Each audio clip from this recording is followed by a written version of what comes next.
Au cœur de chaque atome se cache une énergie absolument colossale. Et durant le XXe siècle, l'humanité a trouvé comment la libérer de deux manières radicalement différentes, donnant naissance aux armes les plus destructrices jamais imaginées. Mais alors, comment est-ce possible? Comment une bombe peut-elle être des milliers de fois plus puissante qu'une autre? C'est exactement ce qu'on va décortiquer aujourd'hui. On va plonger ensemble dans la science de ces explosions pour comprendre cette escalade de puissance qui a défini toute l'ère atomique. Alors, tout commence avec la première génération d'armes nucléaires, la fameuse bombe A. Son secret, il repose sur un principe fondamental, la fission nucléaire. La fission, pour faire très simple, c'est l'idée de casser un atome très lourd. Imaginez que l'on brise une bûche. Non seulement on obtient deux morceaux plus petits, mais on libère aussi de la chaleur et des éclats de bois. Eh bien ici, c'est pareil. Sauf que les éclats sont d'autres neutrons et ils sont absolument cruciaux pour la suite. Tout part d'un seul neutron qui vient percuter un noyau d'uranium-235.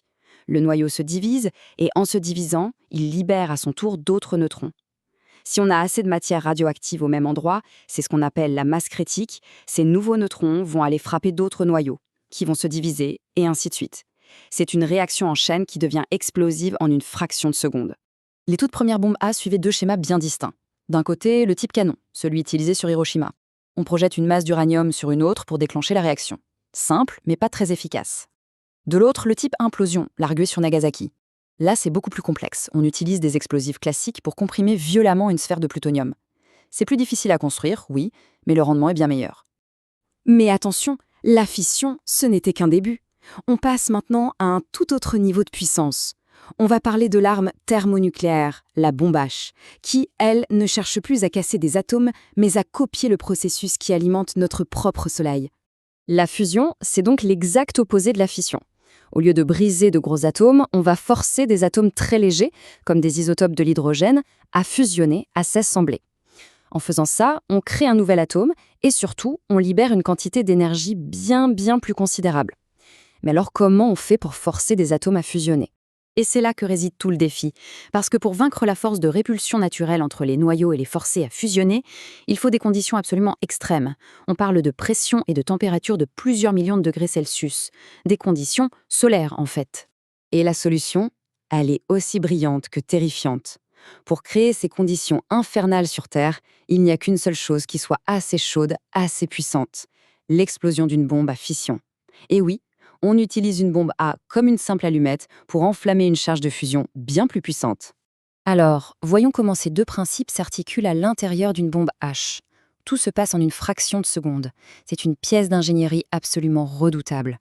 Ça, c'est le design de référence, ce qu'on appelle l'architecture Tellerulam. On voit très bien les deux parties. En haut, on a l'étage primaire, qui est en fait une petite bombe A, c'est l'allumette, et en dessous, l'étage secondaire, qui contient le combustible pour la fusion. L'ensemble du processus prend moins de 600 nanosecondes, c'est-à-dire moins d'1 millionième de seconde. L'enchaînement est fulgurant, une véritable chorégraphie de la destruction. D'abord, la bombe A explose. Les rayons X de cette explosion sont immédiatement canalisés et viennent compresser le combustible de fusion avec une force inouïe. Au centre de ce combustible, une bougie d'allumage en plutonium fissionne à son tour, ce qui fait monter la température à des millions de degrés et, ça y est, la fusion s'enclenche. Mais ce n'est pas fini. Les neutrons libérés par la fusion vont provoquer une dernière fission massive dans l'enveloppe même de la bombe. C'est une réaction en 3 temps. Fission, fusion, fission. Bon, maintenant qu'on a la théorie, on va essayer de mesurer le bond de puissance absolument stupéfiant que ça représente en regardant les plus grands essais nucléaires de l'histoire. Voici notre point de référence, la puissance de Little Boy, la bombe d'Hiroshima. On parle de 15 kilotonnes, soit l'équivalent de 15 000 tonnes de TNT. Gardez ce chiffre en tête. Et maintenant, voilà Castle Bravo, le premier essai de bombe H américaine en 1954. La puissance passe d'un coup de 15 à 15 000 kilotonnes. C'est 1000 fois plus puissant. 1000 fois.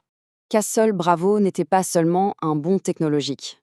Ça a aussi été un désastre radiologique. L'explosion a été bien plus forte que ce que les scientifiques avaient calculé, contaminant des îles habitées et un bateau de pêche japonais. Cet essai a révélé au monde entier les dangers terrifiants des retombées radioactives et les enjeux de cette nouvelle course aux armements. Mais le summum de cette course folle à la puissance a été atteint par l'Union soviétique, avec une explosion de 57 000 kilotonnes. Son nom est entré dans l'histoire, la Tsar Bomba. C'était bien plus qu'une arme, c'était une démonstration de force brute, la plus grande, la plus puissante explosion jamais provoquée par l'homme. L'échelle est presque inconcevable. Quand on met les chiffres les uns à côté des autres, la barre d'Hiroshima est à peine visible. Ce n'est plus une simple progression, c'est un véritable changement de dimension. Pour le dire autrement, il faudrait imaginer la destruction d'Hiroshima et la multiplier par près de 3000. C'est la puissance d'une seule et unique bombe. Et voilà peut-être la comparaison la plus frappante. Prenez la totalité des bombes, des obus, de toutes les munitions tirées pendant les 6 années de la Seconde Guerre mondiale sur tous les fronts. La Tsar Bomba, en une seule détonation, a libéré 10 fois plus d'énergie que tout ça réuni. Aujourd'hui, les arsenaux nucléaires sont faits d'armes moins puissantes, mais beaucoup plus nombreuses, plus précises. Pourtant, la technologie qui a permis de créer ces géants, elle, existe toujours. Ce qui nous laisse avec une question essentielle pour notre avenir.